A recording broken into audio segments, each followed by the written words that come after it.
মৰমৰ ছাত্ৰ ছাত্ৰীসকল, আজি আমি আলোচনা কৰিম অনুশীলনী 5.1। ইয়াৰ আগৰ ক্লাছত আলোচনা কৰিছিলোঁ 5.1ৰ যিখিনি কনচেপ্ট আছিল আৰু এক্সাম্পল আছিল সেইখিনি আলোচনা কৰা হৈছে। গতিকে যিসকলে সেইটো ক্লাছৰ ভিডিঅ' চোৱা নাই, প্ৰথমতে সেইটো ক্লাছৰ ভিডিঅ' চাই তাৰপিছতে অনুশীলনী 5.1ৰ এইটো ক্লাছৰ ভিডিঅ' চাবা, ঠিক আছে। তো কালি যিখিনি অলপ আলোচনা কৰিছিলোঁ আজি অলপ মনত পেলাই দিছোঁ, চাবা যে ফলন কেতিয়া অবিচ্ছিন্ন হয়। যিবিলাক ফলনৰ লেখ তোমাৰ কি হয় যে কণ্টিনিউৱাছভাৱে যাই থাকে, যে সাইন ফলনৰ যদি আমি লেখ চাওঁ কেনেকৈ যায়, এনেকৈ যাই থাকে, হয়নে নহয়? কণ্টিনিউৱাছভাৱে যাই থাকে। এইটো আঁকিবলৈ হ'লে আমাৰ কলম মুঠৰ প্ৰয়োজন নহয়, হয়নে নহয়? বা আন এটা ফলন যদি চাওঁ আমি পেৰাবোলাৰ, যে এনেকুৱা থাকে, এইটো ফলনৰো এনেকৈ যাই থাকে, হয়নে নহয়? কলম মুঠৰতো প্ৰয়োজন নাই। তেনেহ'লে যিবিলাক ফলনৰ লেখ আগতে আমাৰ কলম মুঠৰ প্ৰয়োজন নহয়, সেইবিলাক ফলন কি হ'ব? অবিচ্ছিন্ন ফলন। বা তেনেহ'লে বিচ্ছিন্ন ফলন কোনবিলাক হ'ব? যিবিলাক ফলনৰ লেখ আগতে কলম মুঠৰ প্ৰয়োজন হয়, সেইবিলাক ফলন কি হ'ব? বিচ্ছিন্ন। তেনেহ'লে প্ৰতিটো ফলনৰ কাৰণে আমি লেখ আঁকি চেক কৰাটো সম্ভৱ নহয়। তাৰ কাৰণে আমি কি পদ্ধতি ইউজ কৰিম? যে যিটো আমাৰ ফাংচন দিয়া থাকে, এইটো এটা ফাংচন দিয়া আছে, হয়নে নহয়? এই ফাংচনটোত আমি কি চেক কৰিম? প্ৰথমত f(c), যিটো বিন্দুত আমাক চেক কৰিব দিয়ে যে চিৰ মান দিয়া থাকিব ইয়াত যিকোনো এটা, যে x=5 to যিকোনো বিন্দু দিয়া থাকিব, যিটো বিন্দু দিয়া থাকে সেইটো ইয়াত বহাম। যে ধৰি লৈছোঁ যে চি দিয়া আছে, তেনেহ'লে f(c) বাহিৰ কৰিম আৰু লিমিট x→c f(x) বাহিৰ কৰিম। এই দুটা যদি সমান হয় তেনেহ'লে কি হ'ব? ফলনটো অবিচ্ছিন্ন হ'ব। আৰু এই দুটা যদি সমান নহয় তেনেহ'লে ফলনটো অবিচ্ছিন্ন নহয়। এইটো যেতিয়া ফাংচন এটা দিয়া থাকিব তেতিয়া সেইটো কৰিম, আৰু যেতিয়া ফাংচন দুটা দিয়া থাকিব তেতিয়া f(c) বাহিৰ কৰিম। লগতে এইটো যিটো আমি লিমিট x→c f(x) বাহিৰ কৰিছিলোঁ, এইটো দুটা ভাগত ভাগ হৈ যাব। তেতিয়া লেফ্ট হেণ্ড লিমিট আৰু ৰাইট হেণ্ড লিমিট বাহিৰ কৰিব লাগে, ঠিক আছে। যেতিয়া অংকবিলাক কৰিম তেতিয়া আৰু ভালকৈ বুজি পাব, ঠিক আছে। এতিয়া আমি অনুশীলনী 5.1ৰ একৰবিলাক কৰিম, চাবা। চোৱা, 1 নম্বৰ কুৱেশ্যনত কি দিয়া আছে? ফাংচনটো দিয়া আছে f(x) = 5x - 3 আৰু x = 0, -3 আৰু 5ত অবিচ্ছিন্ন বুলি আমাক প্ৰমাণ কৰিব দিছে। তেনেহ'লে যিহেতু এইটো এটা ফাংচন, হয়নে নহয়? তেনেহ'লে প্ৰথমতে আমি কি বাহিৰ কৰিম? f(c), তাৰপিছত কি বাহিৰ কৰিম? Limit x→c f(x). ইয়াতে চোৱা, যিটো x-ৰ মান দিয়া থাকে সেইটো চিৰ মান, বুজি পাইছা না? তেনেহ'লে প্ৰথমটোৰ ক্ষেত্ৰত যে x = 0ৰ বাবে আমি চাম, চিৰ মান কিমান দিয়া আছে? c = x = 0, হয়নে নহয়? তেনেহ'লে প্ৰথমতে আমি বাহিৰ কৰিম f0, হয়নে নহয়? যিহেতু x-ৰ মান বা চিৰ মান 0 দিয়া আছে, তেনেহ'লে য'ত x আছে তাত কি বহাম? 0 বহাম। তেনেহ'লে 5 × 0 -3 কিমান হ'ব? -3। আকৌ লিমিট x কি আছিল? চিৰ ঠাইত কি বহাম? চিৰ মান 0 দিয়া আছে, গতিকে 0 বহাম, ঠিক আছে। আৰু f(x)ৰ ঠাইত, ইয়াতে f(x) আছিল, f(x)ৰ ঠাইত কি বহাম? 5x - 3। এতিয়া x-ৰ ঠাইত কি বহাব লাগিব? 0, তাৰমানে কি হ'ব? 5 × 0 -3, তাৰমানে কিমান পালোঁ? -3। এতিয়া চোৱা, f(0) = লিমিট x→0 f(x) = কিমান পাইছোঁ? -3। একে পাইছোঁ। চোৱা, যিহেতু এই দুটা কি হৈছে? সমান হৈছে, তাৰমানে কি হ'ব? অবিচ্ছিন্ন হ'ব, বুজি পাইছে না? যদি f(c) আৰু লিমিট x→c f(x) সমান হয় তেনেহ'লে কি হ'ব? অবিচ্ছিন্ন হ'ব কৈছিলোঁ। তেনেহ'লে ইয়াত সমান ওলাইছে, তাৰমানে কি হ'ব? যে x = 0ৰ বাবে f অবিচ্ছিন্ন, ঠিক আছে। একদম সহজ। আকৌ x-ৰ মান -3 দিয়া আছে, তেনেহ'লে x = -3 = c। চিৰ মান এতিয়া -3ৰ বাবে চেক কৰিব লাগিব যে অবিচ্ছিন্ন হ'বনে নাই। তেনেহ'লে প্ৰথমতে আমি কি বাহিৰ কৰিম? -3, হয়নে নহয়? f(c) চিৰ মান -3, তেনেহ'লে ফাংচনটো কি দিয়া আছিল? 5x - 3, তেনেহ'লে 5 × x-ৰ ঠাইত কি বহাম? -3, তেনেহ'লে কিমান হ'ব? প্লাছে মাইনাছে মাইনাছ, 5 × 3 = 15, -3 কিমান হ'ল? -18।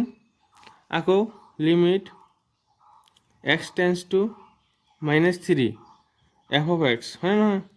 তেনেহ'লে লিমিট x→-3 f(x)ৰ ঠাইত কি বহিব? 5x - 3, 5x - 3। তেনেহ'লে যে 5 × x-ৰ ঠাইত কি বহাম? -3, তেনেহ'লে হ'ল -15 - 3 -18। একে ওলাইছে, -18 ইয়াত ওলাইছে, ইয়াত ওলাইছে, তাৰমানে কি হ'ব? যে x = -3ৰ বাবেও কি হ'ব? f অবিচ্ছিন্ন। ইয়াত লিখিবা যে f(c) -3 equal to limit x tends to -3 f of x equal two -18 থেকে x ইকুয়াল টু -3 ভাবে f অবিচ্ছিন্ন। ঠিক আছে, সহজ একদম। এতিয়া আৰু এটা ৰৈ গ'ল যে 5 x ইকুয়াল টু 5 কাৰণে চেক কৰিম চাবা।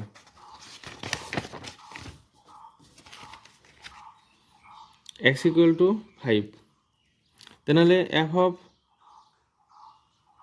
কিমান হ'ব লাগিব 5, আমাৰ ফাংচনটো কি আছিল 5x - 3 হয় নহয়, 5x - 3 তেনেহ'লে চোৱা x ৰ ঠাইত কিবা হ'ব লাগিব 5, তেনেহ'লে 5 × 5 - 3 তেনেহ'লে 25 - 3 কিমান হ'ল 22। আকৌ লিমিট x টেন্স টু 5 কাৰণ চিৰ ঠাইত 5 বহাব লাগিব হয় নহয় f অফ x, তেনেহ'লে limit x tends to 5 f of x ৰ ঠাইত কি বহাম 5x - 3। এতিয়া x ৰ ঠাইত কি বহাব লাগিব 5, তেনেহ'লে 5 × 5 - 3 তেনেহ'লে কিমান পাম 22 হয় নহয়। তাৰমানে আমি কি পালোঁ যে f of 5 equal to limit x tends to 5 f of x equal two 22 একে পাইছোঁ। তাৰমানে কি হ'ব যে x ইকুয়াল টু 5ৰ বাবে f কি হ'ব অবিচ্ছিন্ন। ঠিক আছে, এইটো আমাক প্ৰমাণ কৰিব দিছিল যে এইকেইটা পইণ্টৰ কাৰণে f অবিচ্ছিন্ন দেখাব দিছিল। এতিয়া 2 নম্বৰটো চাবা। 2 নম্বৰত কৈছে যে f of x equal two 2x square minus 1 x equal two 3 অবিচ্ছিন্নতা পৰীক্ষা কৰিব গৈছে। তেনেহ'লে যিহেতু ইয়াত এটা ফাংচন থাকিলে আমি কি বাহিৰ কৰোঁ f অফ c বাহিৰ কৰোঁ আৰু কি বাহিৰ কৰিব লাগে limit x tends to c f of x হয় না। এই দুটা সমান হ'লে অবিচ্ছিন্ন, সমান নহ'লে অবিচ্ছিন্ন নহয়। তেনেহ'লে প্ৰথমতে আমি কি বাহিৰ কৰিম f অফ 3 কাৰণ x ৰ মান কিমান দি আছে 3 আৰু এইটো কিহৰ মান c ৰ মান হয় নহয়। তেনেহ'লে f3 ইয়াতে 2 × x ৰ ঠাইত কি পাম 3 গতিকে 3 স্কোয়ার মাইনাস 1 তেনেহ'লে 3 স্কোয়ার 9 9 × 2 কিমান হ'ব 18 - 1 ইকুয়াল টু 17 পালোঁ। এতিয়া লিমিট x টেন্স টু কিমান হ'ব c ৰ মান 3 গতিকে 3 দিলোঁ f অফ x, তেনেহ'লে limit x tends to 3 f of x ৰ ঠাইত কি পাব লাগিব 2x স্কোয়াৰ মাইনাস 1 তেনেহ'লে 2 × x ৰ ঠাইত কি পাব লাগিব 3 হয় নহয় -1 তাৰমানে 9 × 2 18 18 - 1 18 - 1 ইকুয়াল টু 17 তাৰমানে কি ওলাইছে দুয়োটাৰ মান, গতিকে কি হ'ব অবিচ্ছিন্ন হ'ব। এতেকে যে f of 3 equal to limit x tends to 3 f of x equal two কিমান পাইছোঁ 17, তাৰমানে x ইকুয়াল টু 3 ৰ বাবে f ফলনটো অবিচ্ছিন্ন। ঠিক আছে,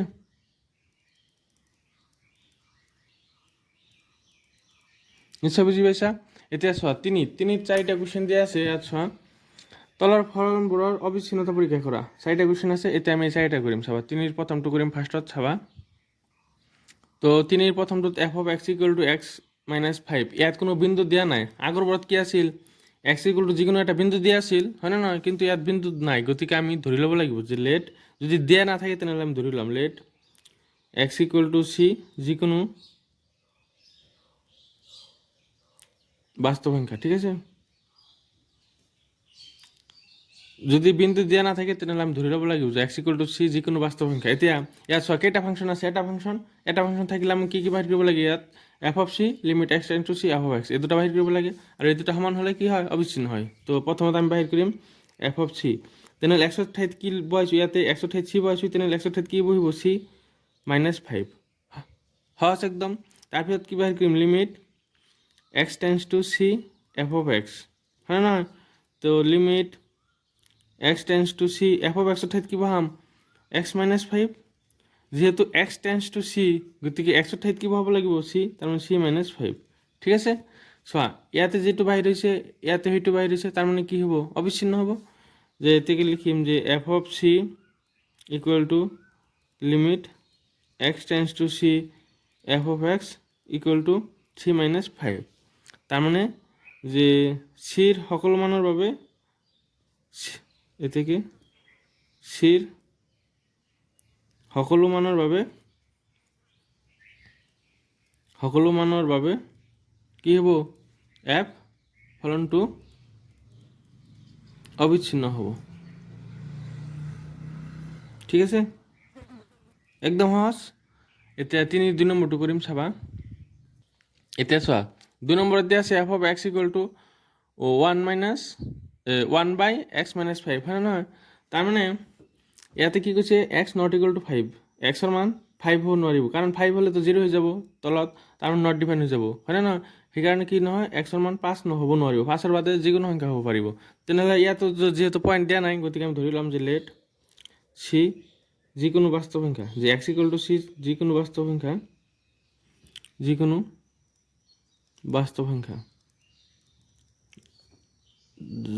য'ত c not equal to 5, c 5 হ'ব নোৱাৰিব। ঠিক আছে, যে x equal to c যিকোনো বাস্তৱ সংখ্যা য'ত c not equal to 5। তাৰপিছত আমি কি বাহিৰ কৰিম, f of c বাহিৰ কৰিম। তেনেহ'লে কিমান হ'ব, 1/c - 5। আকৌ limit x tends to c f of x বাহিৰ কৰিব লাগিব। তো limit x tends to c, তাৰপিছত f of x ঠাইত কি হ'ব লাগিব, 1/x - 5। তো এক্সৰ ঠাইত এতিয়া কি হ'ব লাগিব, c, তাৰমানে কি হ'ব, 1/c - 5 হ'ব, c-5। চোৱা, f of c যিটো বাহিৰ হৈছে, limit x tends to c f of x, সেইটো বাহিৰ হৈছে, তাৰমানে কি হ'ব, অবিচ্ছিন্ন হ'ব। এতেকে যে f of c equal to limit x tends to c f of x equal to 1/c - 5। এতেকে ইয়াত লিখিব লাগিব যে চিৰ সকলো মানৰ c ইকুৱেল টু 5ৰ বাদে সকলো মানৰ বাবে কি হ'ব, অবিচ্ছিন্ন, কাৰণ c নট ইকুৱেল টু 5 ধৰিয়ে লৈছোঁ, হয়নে নহয়?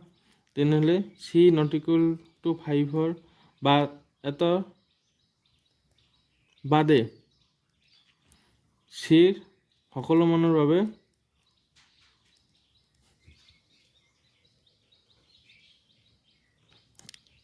বাবে কি হ'ব, f ফলনটো অবিচ্ছিন্ন হ'ব।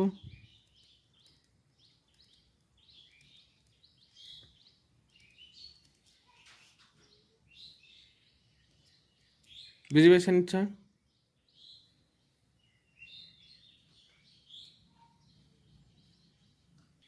এতিয়া 3 নম্বৰটো চাবা, এইটো একচুৱেলি বি নম্বৰ আছিল। ঠিক আছে, বি নম্বৰ। তো চি নম্বৰটোত আছে যে f of x equal to x² - 25 আকৌ x + 5, য'ত x নট ইকুৱেল টু -5, কাৰণ ইয়াত 5 দিলে 0 হৈ যাব, সেইকাৰণে নট ইকুৱেল। ঠিক আছে, তো আগৰটো নিচিনাকৈ ইয়াতে ধৰি ল'ম যে late C x equal to c যিকোনো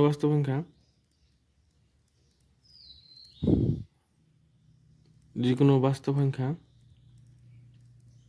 ঠিক আছে, য'ত c নট ইকুৱেল টু -5। ঠিক আছে, এইখিনি লিখি দিব লাগিব। তাৰপিছত ইয়াতে কেইটা ফাংচন আছে চোৱা, এটাই ফাংচন আছে, গতিকে আমি কি বাহিৰ কৰিম, f of c বাহিৰ কৰিম। তো এক্সৰ ঠাইত কি পাব লাগিব, c, মানে c² - 25 c + 5। এইখিনি ৰাখিলেও হ'ব, নহ'লে তুমি এইটো a² - b² সূত্ৰ দি ভাঙি কৰিলেও হ'ব। যে আগত যদি অলপ সৰল কৰোঁ, কিমান হ'ব, c² - 5² বাই c + 5। এতিয়া চোৱা, a² - b² সূত্ৰত পৰিছে এইটো, তেনেহ'লে কি হ'ব, c + 5 c - 5, তলত আছে c + 5, হয় নে নহয়? তেনেহ'লে এইটো কেঞ্চেল, ইকুৱেল আমি কিমান পালোঁ, c - 5। ঠিক তেনেদৰে limit x tends to c f of x, তো ইয়াতো limit x tends to c f of x ঠাইত কি পাব লাগিব, x² - 25 x + 5, হয় নে নহয়? এতিয়া এক্সৰ ঠাইত c পাব লাগিব, তো আমি কিমান পাম, c² - 25 c + 5। তেনেহ'লে চোৱা, এইটো আৰু একে হৈছে, তো ইয়াত আমি ডাইৰেক্ট লিখি দিলোঁ যে c - 5 পাম, তাৰমানে দুয়োটা একে হৈছে, হয় নে নহয়? তাৰমানে কি হ'ব, ফলনটো অবিচ্ছিন্ন হ'ব, যে এতেকে c নট ইকুৱেল টু এটাৰ বাদে চিৰ সকলো মানৰ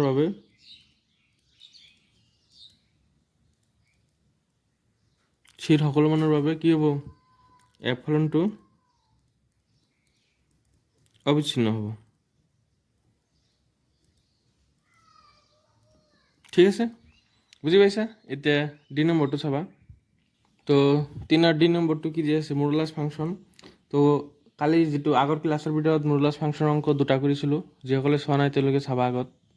তো আকৌ এবাৰ কৈ দিছোঁ যে F of x equal two যদি মুড ফাংচন থাকে, ধৰি লৈছোঁ এইটো মুড ফাংচন, তেনেহ'লে এইটো ব্ৰেক কৰিলে আমি কি পাওঁ মান? এটা পাওঁ মাইনাছ এক্স, এটা পাওঁ প্লাছ এক্স। মাইনাছ এক্স কেতিয়া পাওঁ? যেতিয়া এক্সৰ মানটো 0তকৈ সৰু হয়। আকৌ প্লাছ মান কেতিয়া পাওঁ? যেতিয়া এক্সৰ মানটো 0 বা 0তকৈ ডাঙৰ হয়। ঠিক আছে, তো ইয়াকো ভাঙিলে আমি দুটা মান পাম, যে মাইনাছ এক্স মাইনাছ 5 পাম আৰু এটা প্লাছ এক্স মাইনাছ 5 পাম, হয় নহয়? মাইনাছ কেতিয়া পাম? যেতিয়া এক্স মাইনাছ 5টো 0তকৈ সৰু হ'ব। প্লাছ কেতিয়া পাম?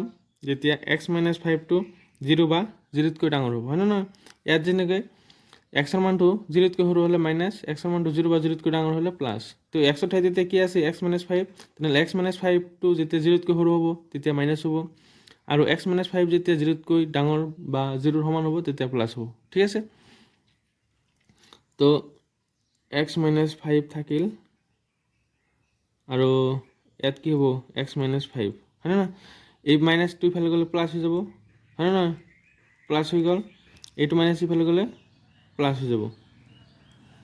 তেনেহ'লে চোৱা, ইয়াত কেইটা ফাংচন হ'ল? দুটা ফাংচন। আৰু যেতিয়া দুটা ফাংচন কৈছিলোঁ মই ইয়াতে চোৱা, যে যেতিয়া দুটা ফাংচন থাকিব তেতিয়া এফ অফ চি বাহিৰ কৰিম, আৰু কি বাহিৰ কৰিব লাগিব? লেফ্ট হেণ্ড লিমিট আৰু ৰাইট হেণ্ড লিমিট বাহিৰ কৰিব লাগিব, হয় নে নহয়? আৰু যদি এটা ফাংচন থাকে তেনেহ'লে আমি কি বাহিৰ কৰোঁ? F of c limit x tend to c f of x. বুজি পাইছে এতিয়া পাৰ্থক্যটো? এইবিলাকত কেইটা ফাংচন আছিল? এটা, সেইকাৰণে এইটো কেৱল এই দুটা বাহিৰ কৰিছিলোঁ। ইয়াত চোৱা, ইয়াতে কেইটা ফাংচন হৈছে? দুটা, গতিকে লেফ্ট হেণ্ড লিমিট আৰু ৰাইট হেণ্ড লিমিট বাহিৰ কৰিব লাগিব। বুজি পাইছা? তেনেহ'লে ইয়াক আৰু অলপমান কৰি লিখিব পাৰিম যে এইটোত চোৱা 5 মাইনাছ এক্স হ'ব, হয় নে নহয়? 5 মাইনাছ এক্স, মাইনাছেৰে পূৰণ কৰি দিলে এইটো প্লাছ হৈ যাব, এক্সটো মাইনাছ হৈ যাব, আৰু এইটো কি আছে? X minus 5। ইয়াতে এক্স যিটো 5তকৈ সৰু হ'ব আৰু x greater than equal two 5। ঠিক আছে, তেনেহ'লে ইয়াত যিহেতু দুটা ফাংচন আছে আৰু কি আছে যে ইয়াত কোনো পইণ্ট নাই। আৰু এটা কথা ইয়াত চাবা, কৈ দিওঁ, যেতিয়া দুটা ফাংচন থাকিব আৰু এক্স ইকুৱেল টু যিকোনো এটা মান দিয়া থাকিব তেতিয়া কেৱল এই দুটা বাহিৰ কৰিম। বুজি পাইছা? যেতিয়া এক্সৰ মান দিয়া নাথাকিব আৰু দুটা বা তাতকৈ বেছি ফাংচন দিয়া থাকিব তেতিয়া আমি কি বাহিৰ কৰিম? কেছ বনাম, যে কেছ 1, কেছ 2 আৰু হ'ল কেছ 3। কেছ 1ত আমি কি কৰিম? যে ধৰি ল'ম যিটো চি সেইটো গ্ৰেটাৰ দেন 0, কেছ 2ত চি লেছ দেন 0, আৰু কেছ 3ত আমি চি ইকুৱেল টু 0। এই তিনিটা কেছ আমাক চেক কৰিব লাগিব যেতিয়া পইণ্ট দিয়া নাথাকে। আৰু যদি পইণ্ট দিয়া থাকে তেনেহ'লে কেৱল এফ অফ চি বাহিৰ কৰিম, লেফ্ট হেণ্ড লিমিট বাহিৰ কৰিম, ৰাইট হেণ্ড লিমিট বাহিৰ কৰিম যেতিয়া এক্সৰ মান দিয়া থাকিব। আৰু যদি এক্সৰ মান দিয়া নাথাকে, ফাংচন দুটা বা তাতকৈ বেছি হয়, তেতিয়া তিনিটা কেছ চেক কৰিব লাগিব আমাৰ, যে প্ৰথমত 0তকৈ ডাঙৰ, 0তকৈ সৰু, আৰু 0 হ'লে কি হ'ব। বুজি পাইছে না? তেনেহ'লে চোৱা, ইয়াত যিহেতু আমাৰ পইণ্ট দিয়া নাই আৰু ফাংচন দুটা আছে, গতিকে আমি ইয়াত তিনিটা কেছ চেক কৰিব লাগিব। তো প্ৰথমত আমি ধৰি ল'ম যে late C x equal to c, যিকোনো বাস্তৱ সংখ্যা, ইনট্ৰডাকশ্যন যিটো ভিডিঅ' বনাইছোঁ সেইটোত ডিটেইলছ আলোচনা কৰা হৈছে। সেইকাৰণে কৈছোঁ যে প্ৰথমত ইনট্ৰডাকশ্যন ভিডিঅ'টো চাবা, তাৰপিছতহে এক্সাৰচাইজৰ ভিডিঅ' চাবা, তেতিয়াহে ভালকৈ বুজি পাবা। ঠিক আছে, তো ইয়াত প্ৰথম কেছ লিখিছোঁ, কেছ 1, যে চি গ্ৰেটাৰ দেন 0 বাবে। ইয়াত চোৱা, সংখ্যা ৰেখাত যদি আমি আঁকো যে ব্ৰেকিং পইণ্ট কি? 5, হয় নে নহয়? এইটো হ'ল 5। যেতিয়া 5 হ'ব, 5 বা 5তকৈ ডাঙৰ, তাৰ কাৰণে কি হ'ব? 5টো ইনক্লুড, এইটো বন্ধ কৰি দিছোঁ মানে কি? 5ও ইনক্লুড থাকিব। 5 বা 5তকৈ ডাঙৰৰ কাৰণে ফাংচন আমাৰ কি ল'ব লাগিব? 5 বা 5তকৈ ডাঙৰৰ কাৰণে ফাংচন ল'ব লাগিব এক্স মাইনাছ 5। ঠিক আছে, আকৌ 5তকৈ যেতিয়া সৰু হ'ব, এইটো 5 কিন্তু ইনক্লুড নহয়, সেইকাৰণে এইটো খোলা থাকিল। 5তকৈ সৰু হ'লে ফাংচন আমাক ল'ব লাগিব এফ অফ এক্সৰ মান কি ল'ব লাগিব? 5 মাইনাছ এক্স। বুজি পাইছা? তেনেহ'লে প্ৰথমত আমি কি লৈছোঁ? যে ইয়াত 0 নহয়, ইয়াত কিমান হ'ব? ব্ৰেকিং পইণ্ট কিমান আছে? 5, হয় নহয়? ব্ৰেকিং পইণ্ট 5 আছে, তেনেহ'লে 5তকৈ ডাঙৰ লৈছোঁ। তেনেহ'লে 5তকৈ ডাঙৰ হ'লে ফাংচন আমাৰ কোনটো ল'ব লাগিব? চোৱা, 5তকৈ ডাঙৰ, গতিকে 5তকৈ ডাঙৰ হ'লে ফাংচন হ'ব এক্স মাইনাছ 5, হয় নহয়? এতিয়া চোৱা, ইয়াত কেইটা ফাংচন আছে? এটা ফাংচন, গতিকে এটা ফাংশন যেহেতু আছে গতিকে আমি কি করিম যে এফ অফ সি বাহির করিম আর কি বাহির করিম limit x tends to c f of x এই দুটা বাহির করিম এই দুটা যদি সমান হয় অবিচ্ছিন্ন হ'ব তেনেহ'লে এফ অফ সি বাহিৰ কৰিলে কি হ'ব চাবা এক্সৰ ঠাইত 3 বহাব লাগিব সি মাইনাছ 5 পালোঁ ইয়াতে কি হ'ব চাবা limit x tends to c f of এক্সৰ ঠাইত কি বহাব লাগিব এক্স মাইনাছ 5 আৰু এক্সৰ ঠাইত কি বহাব লাগিব সি মাইনাছ 5 চ' এই দুটাই কি হৈছে তাৰমানে কি হ'ব যে এতেকে f of c equal to limit x tends to c f of x equal to কিমান পাইছোঁ সি মাইনাছ 5 হয় না এতেকে যে সি গ্রেটার দেন 5 বাবে এফ ফলন কি হ'ব অবিচ্ছিন্ন হ'ব ঠিক আছে আকৌ এতে কেস টুতে আমি কি কৰিম সি লেস দেন 5 ঠিক আছে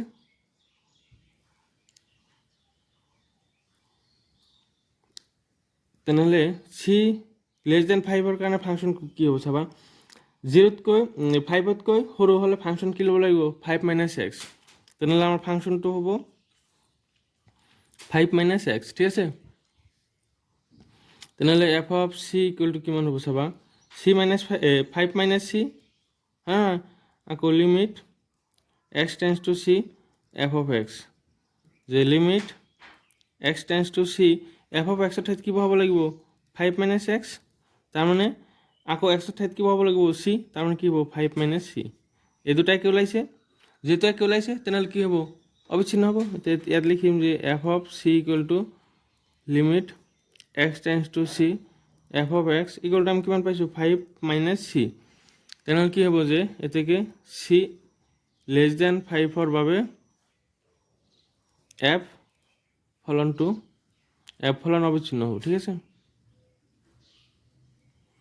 এতিয়া ভালকৈ মন কৰিবা আকৌ এবাৰ কৈ দিছোঁ যে যেতিয়া ফাংচন দুটাতকৈ বেছি হ'ব তেতিয়া আৰু কোনো পইণ্ট দিয়া নাথাকিব ঠিক আছে ইয়াত চোৱা কোনো পইণ্ট দিয়া আছে যে এক্স ইকুৱেল টু ইমান কোনো পইণ্টটো দিয়া নাই আৰু ফাংচন কেইটা আছে দুটা বা তাতকৈ বেছি দিয়া আছে তেনেকুৱা থাকিলে আমি কি কৰিম তেনেকুৱা ক্ষেত্ৰত আমি তিনিটা কেছ চেক কৰিব লাগিব প্ৰথম কেছত চেক কৰিম যেটো সি এটো গ্ৰেটাৰ দেন যেটো ব্ৰেকিং পইণ্ট থাকে চোৱা ইয়াত ব্ৰেকিং পইণ্ট কেনেকৈ বুজি পাইছোঁ 5 বা 5তকৈ ডাঙৰ 5তকৈ সৰু আকৌ 5ত ফাংচন আছে হয় নহয় 5ত আছে 5তকৈ ডাঙৰ আছে 5তকৈ সৰু আছে তেনেহ'লে ব্ৰেকিং পইণ্ট মানে ইয়াত ব্ৰেকিং পইণ্ট কি 5 তেনেহ'লে ইয়াত আমি কেছ চেক কৰিব লাগিব 5তকৈ ডাঙৰ কেছ 2ত চেক কৰিব লাগিব 5তকৈ সৰু আৰু কেছ 3ত চেক কৰিব লাগিব equal to 5 C equal two 5 এই তিনিটা কেছ চেক কৰিব লাগিব বেলেগ ফাংচনত বেলেগ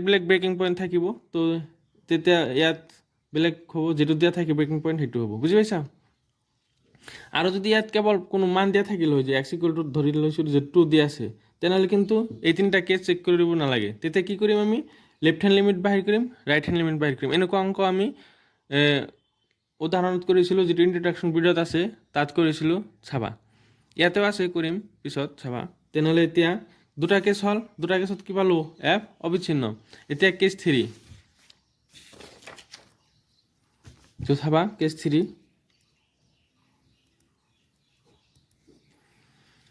আমি কি চেক কৰিম যে চি ইকুৱেল টু 5 আৰু এটা কথা মনত ৰাখিবা যেতিয়া তুমি ইকুৱেলত চেক কৰিবা তেতিয়া কিন্তু left hand limit right hand limit আৰু এফ অফ চি তিনিটা বাহিৰ কৰিব লাগিব বুজি পাইছা তেনেহ'লে যেতিয়া চি ইকুৱেল টু চি তেতিয়া প্ৰথমতে আমি কি বাহিৰ কৰিম f5 বাহিৰ কৰিম চিৰ মান যেহেতু 5 তেনেহ'লে f5 বাহিৰ কৰিম আৰু তেতিয়া ফাংচন আমাৰ কোনটো হ'ব চোৱা যেতিয়া 5 হয় না 5 লৈছোঁ তেতিয়া কি হ'ব ফাংচন 5 বা 5তকৈ ডাঙৰ হ'লে ফাংচন x - 5 তেনেহ'লে ইয়াত চোৱা x ৰ ঠাইত কি বহাব লাগিব 5 হয় না যেতিয়াই কৰি ল'ম তেতিয়া এইটো ফাংচন হ'ব তেনেহ'লে যে 5 - 5 = 0 বুজি পাইছা না কিয় x - 5 হ'ল তো আমাক দিয়ে আছে চোৱা ইয়াতে x ৰ মান যেতিয়া 5 হ'ব বা 5তকৈ ডাঙৰ হ'ব তেতিয়া আমাৰ ফাংচন ল'ব দিছে x - 5 তেনেহ'লে 5তো x - 5 হ'ব 5তকৈ ডাঙৰ যেতিয়া ল'বা তেতিয়া কি হ'ব x - 5 আৰু আমি x ৰ ঠাইত 5 বহাইছোঁ তেনেহ'লে কি হ'ব 5 - 5 = 0 বুজি পাইছা এতিয়া left hand limit left hand limit চাবা লেফট হ্যান্ড লিমিটক কিহেৰে বুজোৱা হয় লেফট হ্যান্ড লিমিটক বুজোৱা হয় লিমিট এক্স টেন্স টু ধৰা চিত দি আছে তেনেহ'লে চিৰ ওপৰত মাইনাছে কি বুজাব লেফট হ্যান্ড লিমিট বুজি পাইছা না এইটো কেৱল লেফট হ্যান্ড লিমিট বুজোৱাৰ কাৰণে মাইনাছ চিন দিয়া হয় তেনেহ'লে ৰাইট হ্যান্ড লিমিট কিহেৰে বুজোৱা হ'ব যে limit x tends to C plus বুজি পাইছা এই প্লাছে বুজাইছে ৰাইট হ্যান্ড লিমিট মাইনাছে বুজাইছে লেফট হ্যান্ড লিমিট তেনেহ'লে লেফট হ্যান্ড লিমিট যে লিমিট এক্স টেন্স টু চিৰ ঠাইত কি আছে 5 তাৰমানে 5 কি হ'ব এই মাইনাছে লেফট হ্যান্ড লিমিট বুজালে এফ অফ এক্স এতিয়া চোৱা তো লেফট হ্যান্ড লিমিট মানে 5তকৈ সৰু হয়নে নহয় 5তকৈ সৰু তেনেহ'লে 5তকৈ সৰু কাৰণ ফাংচন কি দি আছে 5 মাইনাছ এক্স হয়নে নহয় তেনেহ'লে ইয়াত কি হ'ব যে limit x tends two 5 minus f of এক্সৰ ঠাইত কি বহাম ইয়াতে চোৱা 5 মাইনাছ এক্স 5 মাইনাছ এক্স আকৌ এক্সৰ ঠাইত কি বহাব লাগিব 5 তাৰমানে কি হ'ব 5 মাইনাছ 5 ইকুৱেল টু 0 পালোঁ লেফট হ্যান্ড লিমিট এতিয়া ৰাইট হ্যান্ড লিমিটত কি ওলাই চাওঁ যে লিমিট এক্স টেন্স টু 5 কিয় লৈছোঁ কাৰণ চিৰ মান 5 দি আছে আৰু ৰাইট হ্যান্ড লিমিট বুজাবলৈ হ'লে ইয়াত কি দিব লাগিব প্লাছ এফ অফ এক্স হয়নে নহয় তেনেহ'লে limit x tends two 5 plus f of এক্সৰ ঠাইত এতিয়া কি হ'ব চাবা ফাংচন কোনটো ল'ব লাগে সেইটো যদি ধৰিব পাৰা তেনেহ'লে একদম সহজ হৈ যাব ৰাইট হ্যান্ড লিমিট মানে 5তকৈ ডাঙৰ লেফট হ্যান্ড মানে কি 5তকৈ সৰু হয়নে নহয় আৰু ৰাইট হ্যান্ড মানে 5তকৈ ডাঙৰ তেনেহ'লে ইয়াত ডাঙৰ হ'লে কোনটো ফাংচন ল'ব লাগিব এক্স মাইনাছ 5 যে এক্স মাইনাছ 5 আকৌ ইয়াত এক্সৰ ঠাইত কি পাব লাগিব 5 তাৰমানে কি হ'ব 5 মাইনাছ 5 ইকুৱেল টু 0 ঠিক আছে চোৱা ইয়াতেও 0 পাইছোঁ ইয়াতেও 0 পাইছোঁ ইয়াতেও 0 পাইছোঁ তাৰমানে কি হ'ব তিনিওটা একে হ'লেহে অবিচ্ছিন্ন হ'ব আৰু তিনিওটা যদি নিমিলে অবিচ্ছিন্ন নহয় ঠিক আছে যেহেতু F 5 equal to limit x tends two 5 minus f of x equal to limit x tends two 5 plus f of x এই তিনিওটা একে হৈছে একে ওলাইছে যদি কি হ'ব অবিচ্ছিন্ন হ'ব আৰু যদি একে নহয় তেনেহ'লে অবিচ্ছিন্ন নহয় এতেকে এফ যে চি ইকুৱেল টু 0ৰ বাবেও চি ইকুৱেল টু 5ৰ বাবেও চি ইকুৱেল টু 5ৰ বাবে এফ ফলনটো কি হ'ব অবিচ্ছিন্ন হ'ব ঠিক আছে বুজি পাইছা নিশ্চয় যদি কিবা ডাউট থাকে কমেণ্টত জনাবা ইয়াতে আৰু এবাৰ চামাৰিখিনি কৈ দিছোঁ ভালকৈ মনত ৰাখিবা আৰু ইন্ট্ৰডাকশ্যন ভিডিঅ'টো চাবা যেতিয়া ফাংচন ধৰা এটা ফাংচন দিয়া আছে ধৰা ইয়াত দিয়া আছে এক্স প্লাছ 1 এটা ফাংচন দিয়া আছে তো এটা ফাংচন দিয়া থাকিলে আৰু ধৰি দিয়া আছে ধৰা এক্স ইকুৱেল টু 2 হয় না এক্স ইকুৱেল টু 2ত তোমাৰ চেক কৰিব লাগে তেতিয়াহ'লে আমি কি বাহিৰ কৰিম f2 বাহিৰ কৰিম আৰু বাহিৰ কৰিম limit x tends to 2 f of x এই দুটা বাহিৰ কৰিম এই দুটা যদি সমান হয় অবিচ্ছিন্ন হ'ব আৰু সমান নহ'লে অবিচ্ছিন্ন নহয় এইটো হ'ল ফাৰ্ষ্ট ঠিক আছে সেকেন্ডত ধৰা দিয়া আছে F of x equal two দিয়া আছে ধৰা মাইনাছ এক্স প্লাছ এক্স ইয়াতে ধৰা এক্সৰ মান দিয়া আছে এনেকৈ দিয়া আছে এইটো দিয়া আছে আৰু এক্স ইকুৱেল টু ধৰা দিয়া আছে 0 ঠিক আছে এইটো দিয়া আছে এক্সৰ মান দিয়া আছে তেতিয়াহ'লে আমি কি বাহিৰ কৰিম তেতিয়াহ'লে আমি এফ অফ 0 বাহিৰ কৰিম ঠিক আছে লেফট হ্যান্ড লিমিট বাহিৰ কৰিম আৰু ৰাইট হ্যান্ড লিমিট বাহিৰ কৰিম যেতিয়া এক্সৰ মান দিয়া থাকিব আৰু ফাংচন দুটা দিয়া থাকিব বা দুটাতকৈ বেছি দিয়া থাকিব তেতিয়া F of C left hand limit right hand limit বাহিৰ কৰিব লাগিব এই তিনিটা যদি সমান হয় তেনেহ'লে অবিচ্ছিন্ন হ'ব আৰু যদি সমান নহয় অবিচ্ছিন্ন হয় এতিয়া থাৰ্ড ইয়াতে ফাংচন দুটাতকৈ বেছি দিয়া আছে ধৰা দিয়া আছে যে এক্স কিউব আৰু এক্স ঠিক আছে আৰু ইয়াতে ধৰা দিয়া আছে যে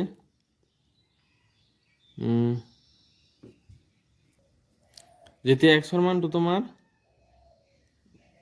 2 বা 2তকৈ ডাঙৰ হ'ব তেতিয়া এইটো হ'ব আৰু এক্সৰ মানটো যেতিয়া 2তকৈ সৰু হ'ব তেতিয়া এইটো হ'ব ঠিক আছে এইটো দিয়া আছে ইয়াতে কোনো এক্সৰ মান দিয়া নাই এক্সৰ মান কোনো দিয়া নাই বুজি পাইছা না তেতিয়াহ'লে আমি কি বাহিৰ কৰিম ইয়াত চোৱা ব্ৰেকিং পইণ্ট কি হ'ব 2তকৈ ব্ৰেকিং পইণ্ট মানে 2 বা 2তকৈ ডাঙৰৰ কাৰণে কি দিয়া আছে ফাংচন এটা দিয়া আছে এক্স কিউব আৰু 2তকৈ সৰুৰ কাৰণে ফাংচন দিয়া আছে এক্স হয় না তাৰমানে 2ৰ আগফালে বেলেগ ফাংচন 2 বা 2ৰ পিছফালে বেলেগ ফাংচন হয় না ফাংচনটো চেঞ্জ হৈছে ক'ত চেঞ্জ হৈছে 2ৰ আগত আৰু 2ৰ পিছত, তাৰমানে ব্ৰেকিং পইণ্ট কি 2। তেনেহ'লে আমি ইয়াত 3টা কেছ বনাব লাগিব, যিহেতু ইয়াত কোনো এক্সৰ মান দিয়া নাই। তেনেহ'লে কেছ ওৱান কি হ'ব যে চি গ্ৰেটাৰ দেন 2, কাৰণ ব্ৰেকিং পইণ্ট 2 এটা কেছ 2ত আমি চি লেছ দেন চেক কৰিব লাগিব, আৰু কেছ 3ত আমি চি ইকুৱেল টু 2 চেক কৰিব লাগিব। আৰু ইয়াতে কি বাহিৰ কৰিব লাগিব, f(2) বাহিৰ কৰিব লাগিব, লেফ্ট হেণ্ড লিমিট বাহিৰ কৰিব লাগিব, ৰাইট হেণ্ড লিমিট বাহিৰ কৰিব লাগিব। আৰু এই তিনিটা যদি সমান হয় তেতিয়াহ'লে ফাংচনটো তোমাৰ অবিচ্ছিন্ন হ'ব, আৰু সমান যদি নহয় অবিচ্ছিন্ন নহয়। ভালকৈ বুজি পাইছা এতিয়া? তথাপি যদি কিবা ডাউট থাকে কমেণ্টত জনাব পাৰা, ঠিক আছে? আৰু তোমালোকে কিন্তু ভিডিঅ'বোৰ লাইক নকৰা, তোমালোকে লাইক কৰিবা, তেতিয়াহে ভিডিঅ' বনাবলৈ মোক উৎসাহ যোগায়। তোমালোকৰ এটা লাইকে কি কৰে ভিডিঅ' বনাবলৈ উৎসাহ যোগায়, ঠিক আছে? এতিয়া 3 কমপ্লিট, 4 নম্বৰটো কৰিম চাবা। তো 4 নম্বৰত দিয়া আছে ফাংচন x⁴n, আৰু x ৰ মান দিয়া আছে n, এইটো আমাক অবিচ্ছিন্ন দেখাব লাগে। তেনেহ'লে এটা ফাংচন আছে, তেনেহ'লে আমি ফাৰ্ষ্টত কি বাহিৰ কৰিম, এইটো কি মান দিয়া আছে, x ৰ মান দিয়া আছে, যিটো সেইটো c ৰ মান, তাৰমানে c ৰ মান দিয়া আছে n, হয় নহয়? তেনেহ'লে কি হ'ব, x ৰ ঠাইত n বহিব, n ৰ ওপৰত পাৱাৰ n, আকৌ limit x tends to c ৰ ঠাইত কি বহাব লাগিব n f(x), তেনেহ'লে limit x tends to n f(x) ৰ ঠাইত x⁴n, আকৌ x ৰ ঠাইত কি বহাম n, তাৰমানে n ৰ ওপৰত n, এই দুয়োটাই কি হৈছে, তাৰমানে কি হ'ব f ফলনটো কি হ'ব, অবিচ্ছিন্ন হ'ব। এতেকে f(n) equal to limit x tends to n f(x) equal to n⁴n, তাৰমানে x ইকুৱেল টু n ৰ বাবে c ইকুৱেল টু n ৰ বাবে f ফলনটো কি হ'ব, অবিচ্ছিন্ন, ঠিক আছে? f ফলনটো অবিচ্ছিন্ন, নিশ্চয় বুজি পাইছা? তো এতিয়া চোৱা 5 নম্বৰত কেইটা কুৱেশ্যন সুধিছে চোৱা, যে f ফলনটোৰ সংখ্যা এনেদৰে দিয়া আছে যাতে x কেতিয়া হ'ব, যেতিয়া x less than equal to 1, 5 কেতিয়া হ'ব, যেতিয়া x গ্ৰেটাৰ দেন 1, আৰু বিন্দুবোৰ কি দিয়া আছে 0, 1, 2 অবিচ্ছিন্ন হয় নে নহয়? তেনেহ'লে ইয়াত আমি কি বাহিৰ কৰিব লাগিব কোৱাচোন? ইয়াতে যে কৈছিলোঁ মই, চোৱা, যেতিয়া তোমাৰ কি দিয়া থাকিব, দুটা ফাংচন দিয়া থাকিব আৰু এক্সৰ মান কিবা এটা দিয়া থাকিব, তেতিয়া কি বাহিৰ কৰিব লাগিব, এফ, ধৰা ইয়াত মই এনে চি ধৰিছোঁ, তেনেহ'লে f(c) বাহিৰ কৰিব লাগিব, তাৰপিছত left hand limit, right hand limit, কাৰণ ইয়াত এক্সৰ মান দিয়া আছে, হয় না? তেনেহ'লে আমি কি বাহিৰ কৰিম, f(c) বাহিৰ কৰিম, লেফ্ট হেণ্ড লিমিট বাহিৰ কৰিম, ৰাইট হেণ্ড লিমিট বাহিৰ কৰিম, ঠিক আছে? এইকেইটা যদি একে হয় তেনেহ'লে অবিচ্ছিন্ন হ'ব, ঠিক আছে? এতিয়া আমি 5 নম্বৰটো কৰিম চাবা। তো 5 নম্বৰ কুৱেশ্যনত দিয়া আছে কি বিন্দু চেক কৰিব লাগে, x = 0, x = 1, x = 2, এই তিনিটা বিন্দু চেক কৰিব লাগে যে f(x) অবিচ্ছিন্ন হয় নে নাই। তো প্ৰথমত x = 0 চেক কৰিম, হয় নে নহয়? x = 0 চেক কৰিব লাগিব। তো প্ৰথমত আমি x = 0 বাবে চেক কৰিম, কিন্তু তাৰ আগতে ইয়াতে সংখ্যা ৰেখাত আঁকি আমি চাওঁ যে ধৰি লৈছোঁ এইটো 1 বা 1তকৈ সৰু, 1 টু ইনক্লুড 1তকৈ সৰুৰ কাৰণে ফাংচন কি দিয়া আছে, f(x) দিয়া আছে কিমান x, আৰু 1তকৈ ডাঙৰ 1টো কিন্তু ইনক্লুড নহয়, সেইকাৰণে এইটো কি খোলা থাকিব, f(x) কি দিয়া আছে 5, ঠিক আছে? তেনেহ'লে চোৱা 1তকৈ সৰু, তাৰমানে 0টো ক'ত আছে, ইয়াত, যেতিয়া x = 0 তেতিয়া ফাংচন কি ল'ব লাগিব x, তাৰমানে f(x) কি ল'ব লাগিব তোমাৰ x ল'ব লাগিব, হয় না? তেনেহ'লে ইয়াত যিহেতু এটা ফাংচন, তেনেহ'লে আমি কি বাহিৰ কৰিম, f(0) বাহিৰ কৰিম, আৰু কি বাহিৰ কৰিম, limit x tends to 0 f(x), হয় না? এই দুটা বাহিৰ কৰিম, আৰু এই দুটা যদি সমান হয় অবিচ্ছিন্ন বুলি ক'ম। তেনেহ'লে 0, তেনেহ'লে x ৰ ঠাইত কি পাব লাগিব, f(x) ৰ ঠাইত x বহাব লাগিব, হয় না? Limit x tends to 0 f(x) ৰ ঠাইত x বহাম, আৰু x ৰ ঠাইত কি বহাম 0, হয় না? আৰু f(0) কিমান হ'ব চোৱা, x ৰ ঠাইত 0 বহালে 0 হ'ব, হয় না? তেনেহ'লে কি পালোঁ, দুটা 0 পালোঁ। এতেকে f(0) equal to limit x tends to 0 f(x) equal to 0, তাৰমানে কি হ'ব, x ইকুৱেল টু 0ৰ বাবে f অবিচ্ছিন্ন, ঠিক আছে? এতিয়া চোৱা, তাৰপিছত আমাক x = 1, x = 1টো পিছত কৰি আছোঁ, আগতে x = 2টো চোৱা, যে x = 2ৰ বাবে ফাংচন আমাৰ কি হ'ব, 2টো ক'ত থাকিব, ইফালে, হয় না?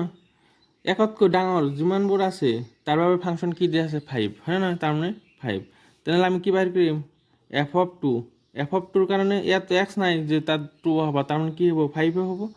আকৌ limit x tends to 2 f of x, তেনেহ'লে limit x tends to 2 f of এক্সৰ ঠাইত কি বহাম 5। ইয়াততো ক'ৰবাত এক্স নাই যে তাত তুমি 2 বহাবা, হয় নে নহয়? 5 আছে মানে কি হ'ব 5 হ'ব। তাৰমানে এই দুটা সমান মানে কি এতিয়া লিখিব লাগিব যে limit x tends to 2 f of x equal two F of 2 equal to কিমান পাইছোঁ 5। তাৰমানে যে এক্স ইকুৱেল টু 2ৰ বাবে এফ কি অবিচ্ছিন্ন, ঠিক আছে। এইটো তুমি আগত লিখা, পিছত লিখা একো নাই, এইটো নাই লিখিলে হ'ল, ঠিক আছে। এইটো আগত লিখা বা এইটো আগত লিখা একেই কথা, ঠিক আছে। এতিয়া আমি ইয়াতে এক্স ইকুৱেল টু 1ৰ কাৰণে কৰিম চাবা। তো আমাক থাৰ্ড পাৰ্টটো কি দিছিল যে এক্স ইকুৱেল টু 1ৰ কাৰণে চেক কৰিব লাগে। চোৱা 1ত ব্ৰেক হৈছে নে নাই, চোৱা 1 আৰু 1তকৈ সৰুৰ কাৰণে ফাংচন এটা আৰু 1তকৈ ডাঙৰ কাৰণে ফাংচন এটা, তাৰমানে ব্ৰেকিং পইণ্ট কি 1। তাৰমানে ইয়াতে ফাংচন কেইটা আছে, এটা দুটা আছে, হয় নহয়?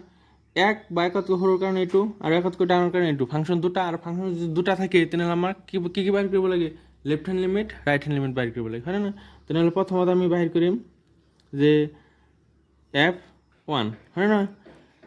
F1ৰ কাৰণে ফাংচন কি হ'ব চোৱা, 1 বা 1তকৈ ডাঙৰ হ'লে ফাংচন কি এক্স, হয় নহয়? আৰু এক্সৰ ঠাইত আমি কি লৈছোঁ 1, তাৰমানে F1ৰ মান কিমান হ'ব 1। আৰু এতিয়া লেফ্ট হেণ্ড লিমিট যদি বাহিৰ কৰোঁ যে লিমিট এক্স টেন্স টু চিৰ মান কিমান দিয়া আছে 1, তেনেহ'লে ইয়াত কি হ'ব 1 মাইনাছ, আৰু এই মাইনাছে কি বুজাইছে লেফ্ট হেণ্ড লিমিট। ইয়াত আৰু লিখাৰ প্ৰয়োজন নাই যে লেফ্ট হেণ্ড লিমিট, এই মাইনাছে কি বুজাইছে লেফ্ট হেণ্ড লিমিট, ঠিক আছে। এফ অফ এক্স, তেনেহ'লে limit x tends to 1 minus left hand limit মানে 1তকৈ সৰু, আৰু 1তকৈ সৰুৰ ফাংচন কি আছে চোৱা এক্স, হয় নহয়? এক্স, তেনেহ'লে ইয়াত এক্স হ'ব ইকুৱেল টু কিমান হ'ব, এক্সৰ ঠাইত কি বহাম 1। আকৌ ৰাইট হেণ্ড লিমিট বাহিৰ কৰিব লাগিব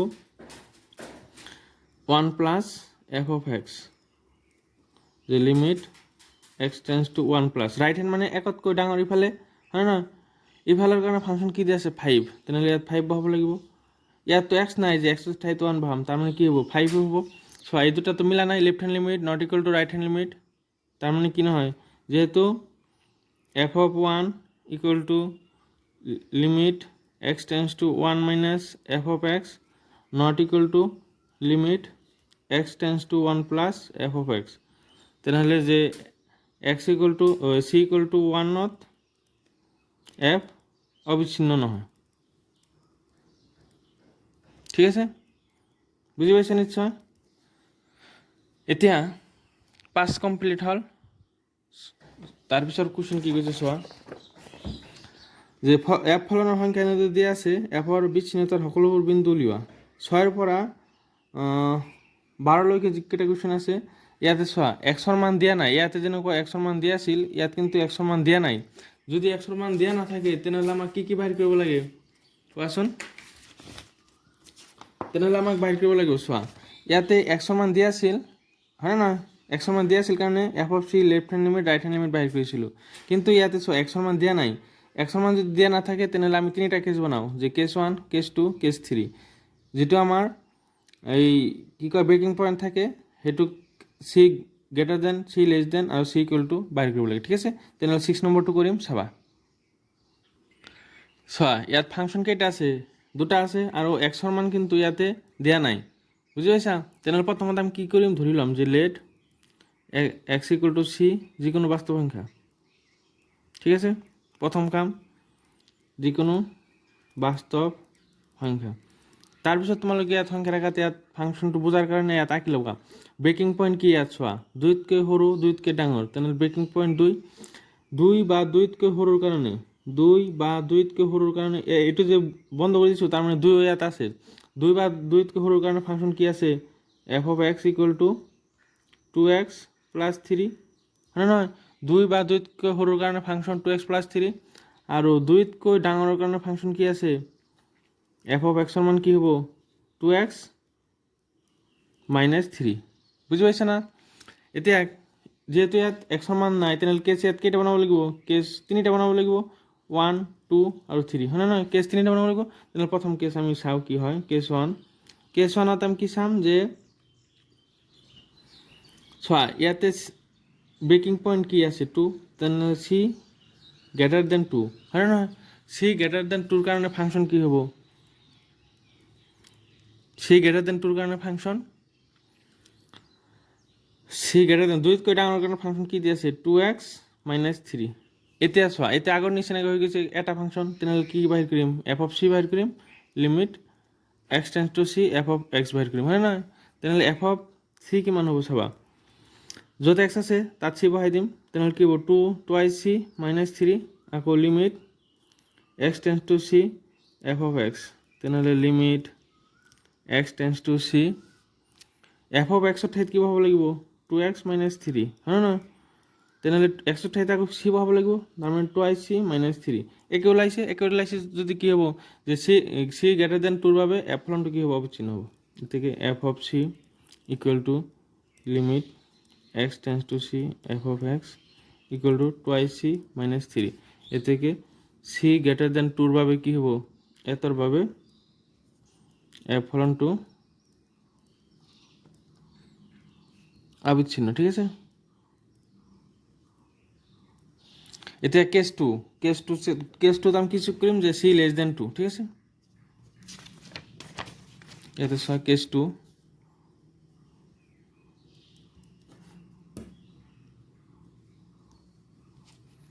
কেছটোত চি লেছ দেন 2। এতিয়া লেছ দেনৰ কাৰণে চোৱা 2তকৈ সৰুৰ কাৰণে আমি কি ফাংচন ল'ব লাগিব 2x + 3 হয় নহয়? যে F of x equal to twice x + 3, তেনেহ'লে ইয়াত এফ অফ চি কিমান হ'ব চাবা, F of C equal two যে টুৱাইচ চি + 3 আৰু limit x tense to c f of x কিমান হ'ব? Limit x tense to c f of এক্সৰ ঠাইত টুৱাইচ x + 3 হয় নহয়? তেনেহ'লে এক্সৰ ঠাইত কি বহিব লাগিব চি, তেনেহ'লে টুৱাইচ চি + 3। ইয়াৰ পৰা আমি কি লিখিব পাৰিম? দুয়োটাকে ওলাইছে, তেনেহ'লে F of C equal to limit x tense to c f of x equal to কিমান পাইছোঁ? Twice C + 3। ঠিক আছে, তাৰমানে চি লেছ দেন 2ৰ বাবে এফ কি হ'ল? এফ ফলনটো অবিচ্ছিন্ন হ'ল হয় নহয়? এতিয়া কেছ 3ত আমি কি চাম যে চি ইকুৱেল টু 2। মনত আছেনে যেতিয়া ইকুৱেল হয় তেতিয়া কি বাহিৰ কৰিব লাগে? ইকুৱেলৰ ক্ষেত্ৰত আমি left hand limit, right hand limit আৰু এফ অফ চি বাহিৰ কৰিব লাগে, তিনিটা বাহিৰ কৰিব লাগিব, আৰু এই তিনিটা যদি সমান হয় তেতিয়াহে অবিচ্ছিন্ন বুলি ক'ম। ঠিক আছে, তেনেহ'লে প্ৰথমত এফ অফ 2 বাহিৰ কৰিম। এতিয়া এফ অফ 2ৰ কাৰণে চোৱা, যেতিয়া তোমাৰ ফাংচনটো 2 বা 2তকৈ সৰুৰ কাৰণে ফাংচন 2x + 3 হয় নহয়? 2x + 3, তেনেহ'লে আমাৰ ফাংচনটো কি হ'ব যে F of x equal to 2x + 3 হয় নহয়? তেনেহ'লে এক্সৰ ঠাইত কি বহাম 2, তেনেহ'লে 2 × 2 + 3 ইকুৱেল টু কিমান পালোঁ? 7 হয় নহয়? এতিয়া লেফ্ট হেণ্ড লিমিট বাহিৰ কৰিব লাগিব, তেনেহ'লে limit x tends to left hand limit কিহেৰে বুজোৱা? মাইনাছৰে 2 - এফ অফ x, তেনেহ'লে limit x tense to 2 - F of এক্সৰ ঠাইত কি বহাব লাগিব লেফ্ট হেণ্ড লিমিটৰ কাৰণে? চোৱা 2তকৈ সৰু ফাংচন কি 2x + 3, তেনেহ'লে 2x + 3 আকৌ এক্সৰ ঠাইত কি বহাব লাগিব 2, মানে 2 × 2 + 3 ইকুৱেল টু 7। এতিয়া ৰাইট হেণ্ড লিমিট চাব লাগিব যে x tense to 2 + F of x, যে limit x tense to 2 + F of এক্সৰ ঠাইত কি হ'ব? ৰাইট হেণ্ড লিমিট মানে 2তকৈ ডাঙৰৰ কাৰণে ফাংচন কি 2x - 3। ঠিক আছে, 2x - 3, তেনেহ'লে এক্সৰ ঠাইত কি বহাব লাগিব 2, মানে 2 × 2 - 3, তেনেহ'লে কিমান হ'ল 4 - 3 = 1। এই দুটাতো মিলা নাই, তাৰমানে চি ইকুৱেল টু 2ৰ বাবে কি এফ অবিচ্ছিন্ন নহয়, যিহেতু f of 2 equal to limit x tense to 2 - F of x not equal to limit x tense to 2 + F of x। সেই গতিকে কি হ'ব? চি ইকুৱেল টু 2ৰ বাবে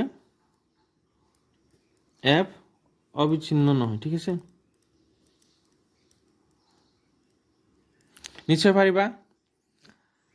আৰু কি কি কৰিবা তোমালোকে চেনেলটো ছাবস্ক্ৰাইব কৰিবা আৰু যিসকলে আগৰ ক্লাছৰ ভিডিঅ'বোৰ চোৱা নাই ডিছক্ৰিপশ্যনত লিংক দিয়া থাকিব, তাৰ পৰা চাব পাৰিবা। আৰু প্ৰতিটো মানে অনুশীলনীৰ আগত ইন্ট্ৰডাকশ্যন ভিডিঅ' দিয়া হয়, আৰু ইন্ট্ৰডাকশ্যন ভিডিঅ' চোৱাৰ পিছতহে অনুশীলনীৰ ভিডিঅ' চাবা, তেতিয়াহে ভালকৈ বুজি পাবা, ঠিক আছে। ডাইৰেক্ট যদি তোমালোকে অনুশীলনীৰ ক্লাছৰ ভিডিঅ' চোৱা তেনেহ'লে বুজাত অলপ অসুবিধা হ'ব, কাৰণ আগৰ যিটো ইন্ট্ৰডাকশ্যন ভিডিঅ' থাকে তাত ভালকৈ বহলাই বুজোৱা হয় কেনেকৈ এক্সাৰচাইজৰ অংকবোৰ কৰিব লাগে, ঠিক আছে। আৰু ভিডিঅ'বোৰ যদি ভাল লাগে নিজৰ বন্ধুবৰ্গৰ লগত শ্বেয়াৰ কৰিবা।